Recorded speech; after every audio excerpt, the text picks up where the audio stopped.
Okay, so this little booger here was a bear. So what it is there's tension from here up to here. And this is kind of a complicated thing I had to put together. I had to trim away part of this piece here. It's like a piece that you use to build houses. And I had to trim it away like an L out of there. That way the drawer could open. Okay, so the drawers can open fine. All right. And then what happens is there's a big grade 8 bolt that comes down through, and there's a nut on the other side. Let me see if I can show you here.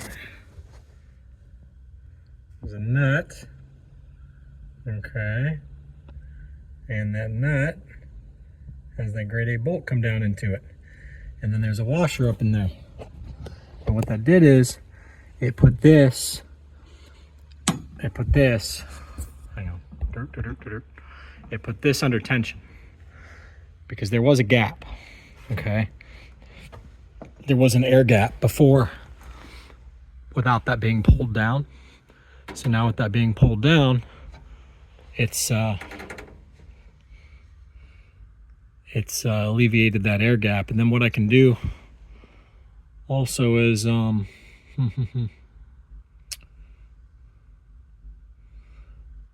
I can always add another spacer. I had 2 in there originally, but then I was having trouble reaching the nut.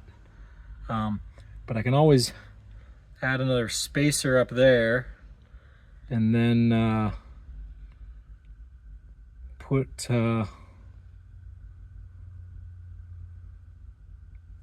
cut off more of this down here and move this whole thing down. I can always do that. So anyhow, but for right now, it's good. So now that file cabinet's nice and solid. I'll probably end up putting a similar piece as what I have here on this other side over here, except on this other side I don't have to get so complicated. I can just run, you know, some screws to the top and bottom and call it a day. So because this one here is under a lot of stress. This guy here's got 3 screws in it, and I vowed that I would back that up with another guy. So anyhow, pretty happy with this.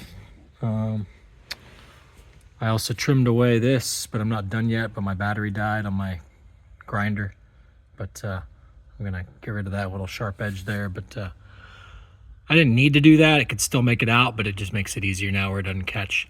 And what I realized is my vice grips that I have, this will be where I store them. I'll put the vice grip thing here and a vice grip thing here that goes across, and those will then hold the door shut if the gas tank's not there.